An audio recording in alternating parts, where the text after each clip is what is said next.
Welcome to this concept explainer brought to you by CBSE Scholar of profsam.com, that is profsam.com.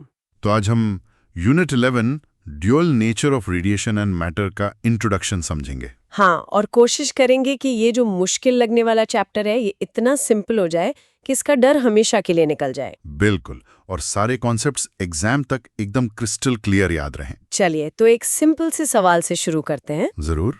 हम सब कभी ना कभी बीच पर गए हैं और हमें पता है कि सनबाथ करने से सनबर्न हो जाता है। हाँ, जो कि सूरज की अल्ट्रावायलेट यानी यूवी लाइट से होता है। एग्जैक्टली। पर मैंने कभी ये सोचा कि हम आग के पास घंटों बैठे रहते हैं सर्दियों में, तो उससे सनबर्न क्यों नहीं होता, जबकि आग की रोशनी तो कितनी ब्राइट होती है। ये बहुत ही बढ़िया सवाल है। आग की जो लाल रोशनी है वो इतनी इंटेंस है, तो उसे तो ज्यादा पावरफुल होना चाहिए, है ना? हाँ, और सूरज की यूवी लाइट तो हमें दिखती भी नहीं है। सही बात है, ब्राइटनेस ज्यादा पर असर कम। और एक और मजेदार बात बताऊं? बताइए। हम सबके फोन का कैमरा और छतों पर लगे सोलर पैनल्स, ओके। दोनों इसी अजीब से प्रिंसिपल पर काम करते हैं। तो चलो आज इसी पजल को सॉल्व करते हैं और इसके पीछे की फिजिक्स को समझते हैं। ठीक है। तो देखो, इसका जो सबसे बेसिक, सबसे कोर आइडिया है वो ये है कि लाइट और मैटर जैसे कि इलेक्ट्रॉन्स। हाँ, जैसे छोटे पार्टिकल्स, इलेक्ट्रॉन्स, ये सब एक डबल रोल प्ले करते हैं। डबल रोल, फिल्मों की तरह। बिल्कुल। उनका बिहेवियर इस बात पर डिपेंड करता है कि हम उन्हें देख कैसे रहे हैं, हमारा एक्सपेरिमेंट कैसा है। ये थोड़ा कंफ्यूजिंग है, कोई एनालॉजी है इसे समझने के लिए? जरूर है। ऐसे सोचो, मान लो लाइट एक बहुत ही ब्रिलियंट एक्टर है। ठीक है। एक फिल्म में वो एक पार्टिकल का रोल प्ले करता है, एकदम सॉलिड, एक इंडिविजुअल पैकेट जैसा। हाँ, और दूसरी फिल्म में वही एक्टर एक वेव यानी एक लहर बन जाता है, फैली हुई, कंटिन्यूअस। एक्टर बदला नहीं। एक्टर वही है, बस रोल बदल गया। क्यों? क्योंकि सीन यानी हमारा एक्सपेरिमेंट बदल गया। एक मिनट, तो इसका मतलब ये हुआ कि लाइट का जब मन करता है वो वेव बन जाती है और जब मन करता है पार्टिकल, क्या वो अपना नेचर खुद चूज करती है? बहुत अच्छा सवाल है। चूज करना सही शब्द नहीं है।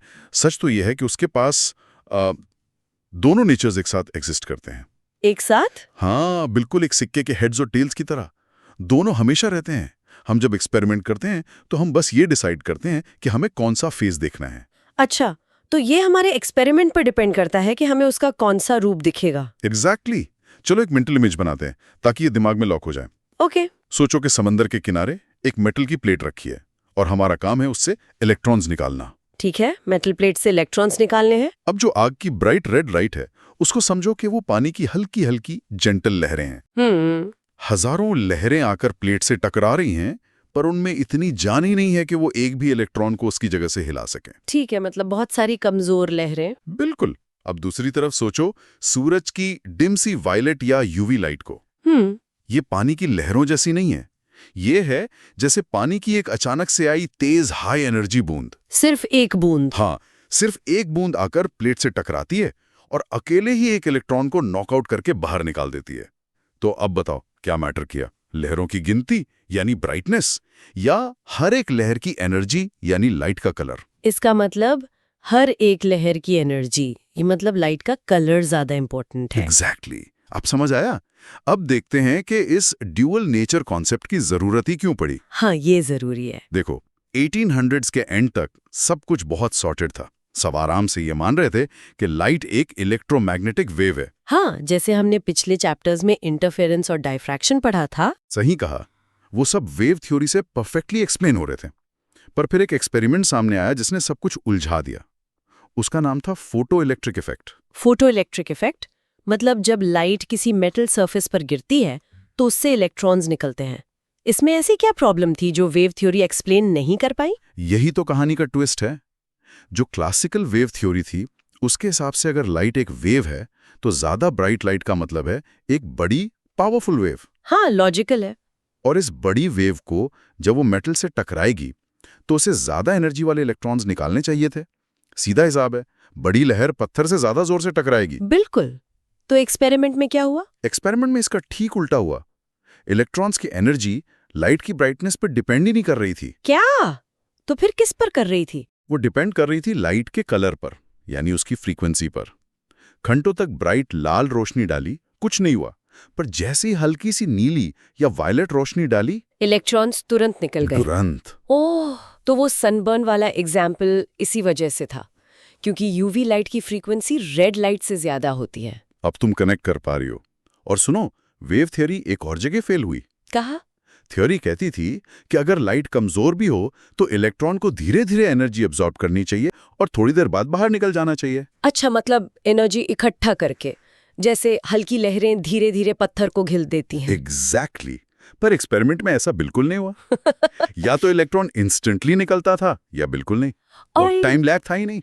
ये तो बहुत बड़ी प्रॉब्लम थी क्लासिकल थ्योरी के लिए। बहुत बड़ी। और इन सारी प्रॉब्लम्स को देखकर 1905 में एल्बर्ट आइंस्टाइन ने एक रेवोल्यूशनरी आइडिया दिया, जिसके लिए उन्हें नोबेल प्राइज भी मिला था, राइट? हाँ बिल्कुल।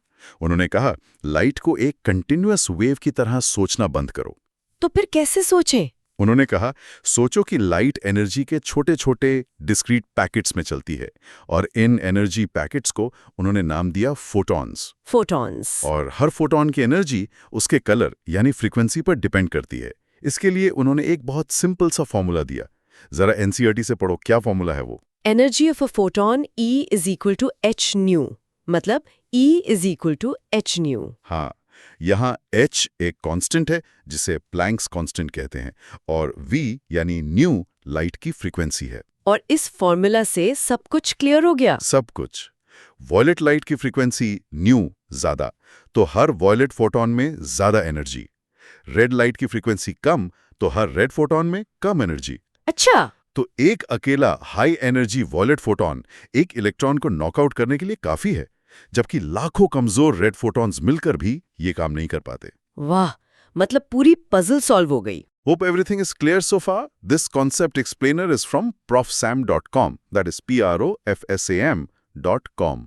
तो ये तो हुई लाइट की कहानी जिसमें वेव ने पार्टिकल जैसा बिहेव किया। हाँ, पर कहानी यहाँ खत्म नहीं हुई। 1924 में एक young French scientist Louis de Broglie ने एक और भी ज्यादा वाइल्ड आइडिया सोचा। इससे भी ज्यादा? हाँ, उन्होंने कहा, अगर नेचर में सिमेट्री है और लाइट जैसी वेव पार्टिकल बन सकती है, तो मैटर जैसे एक इलेक्ट्रॉन वो वेव जैसा बिहेव क्यों नहीं कर सकता? एक मिनट, ये तो और भी अजीब है। आप कह रहे हैं कि हर चलती हुई चीज, जैसे क्रिकेट बॉल या एक कार, उसके साथ भी एक वेव जुड़ी हुई है। ये कैसे पॉसिबल है? हमें तो कभी नहीं दिखती। बिल्कुल सही सवाल। और शुरू में लोगों ने डी ब्रॉगली का मजाक भी उड़ाया था। उन्होंने इस एसोसिएटेड वेव के लिए एक फॉर्मूला भी प्रपोज किया। जरा एनसीईआरटी से बताओ वो क्या है? D Broglie wavelength lambda = h/p, यानी लैम्डा = hp। ये p क्या है यहाँ? यहाँ p उस पार्टिकल का मोमेंटम है, यानी मास टाइम्स वेलोसिटी। mv? हाँ। ओके। अब तुम्हारे सवाल का जवाब इसी फॉर्मूला में छुपा है। एक क्रिकेट बॉल का मास m बहुत ज्यादा होता है। हाँ, काफी ज्यादा।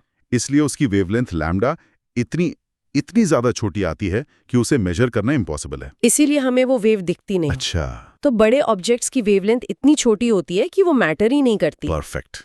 लेकिन एक इलेक्ट्रॉन का मास m इतना कम है कि उसकी वेवलेंथ आराम से मेजर की जा सकती है, और बाद में एक्सपेरिमेंट्स ने इसे प्रूव भी किया। कमाल है। और इसी वेव नेचर ऑफ इलेक्ट्रॉन्स की वजह से आज हम इतने पावरफुल इलेक्ट्रॉन माइक्रोस्कोप्स बना पाए हैं। तो यही इस चैप्टर का पूरा फाउंडेशन है। और ये कॉन्सेप्ट आगे के चैप्टर से कैसे जुड़ा है? इसका डायरेक्ट लिंक है। जैसे हमने यूनिट 8 में लाइट को वेव माना था, यहाँ हम उसका पार्टिकल नेचर देख रहे हैं। और आगे एटम्स चैप्टर में यही कॉन्सेप्ट समझाएगा कि एटम्स स्टेबल क्यों होते हैं। समझ गए। चलो, अब आते हैं कुछ कॉमन साइलेंट किलर्स पर, वो गलतियां जो स्टूडेंट्स करते हैं और उनके मार्क्स कट जाते हैं। हाँ, ये बहुत जरूरी है। पहला मिसकंसेप्शन, फोटॉन्स छोटी छोटी सॉलिड बुलेट्स जैसे पार्टिकल्स हैं। हाँ, पार्टिकल सुनकर तो दिमाग में एक सॉलिड बॉल जैसी चीज ही आती है। और वहीं गलती होती है। करेक्ट आइडिया ये है कि फोटॉन्स एनर्जी और मोमेंटम के डिस्क्रीट पैकेट्स हैं। उन्हें एक सॉलिड चीज की तरह नहीं, बल्कि एक इंटरैक्शन या इवेंट की तरह सोचना बेहतर है। इंटरैक्शन मतलब फोटॉन तभी एग्जिस्ट करता है जब लाइट किसी चीज से इंटरैक्ट करती है, जैसे हमारी आंख के रेटिना पर हिट करना या किसी इलेक्ट्रॉन से टकराना। ओके, समझ गए। तो फोटॉन्स को सॉलिड बुलेट्स नहीं बल्कि एनर्जी के पैकेट सोचना है, जो तभी मैटर करते हैं जब वो इंटरैक्ट करते हैं। बिल्कुल। अब दूसरा साइलेंट किलर, लाइट या तो वेव होती है या पार्टिकल, और एक्सपेरिमेंट के हिसाब से वो बदल जाती है। हाँ, ऐसा ही तो लगता है जैसे उसके पास दिमाग है और वो चूज कर रही है। पर यह सोचना गलत है। सही तरीका यह है, लाइट हमेशा इंट्रिंसिकली दोनों वेव और पार्टिकल प्रॉपर्टीज रखती है एक साथ। तो फिर होता क्या है? हमारा एक्सपेरिमेंट सिर्फ ये डिसाइड करता है कि हम उसके कौन से एस्पेक्ट को या सिक्के के कौन से फेस को मेजर कर पा रहे हैं। इस प्रिंसिपल को कॉम्प्लीमेंटैरिटी कहते हैं। अच्छा, तो लाइट चूज नहीं करती, हम चूज करते हैं कि क्या देखना है। It's about complementarity, not choice. ये सही है। अब इन कॉन्सेप्ट्स को हमेशा के लिए याद रखने के लिए कुछ मेमोरी एंकर्स बनाते हैं। ठीक है।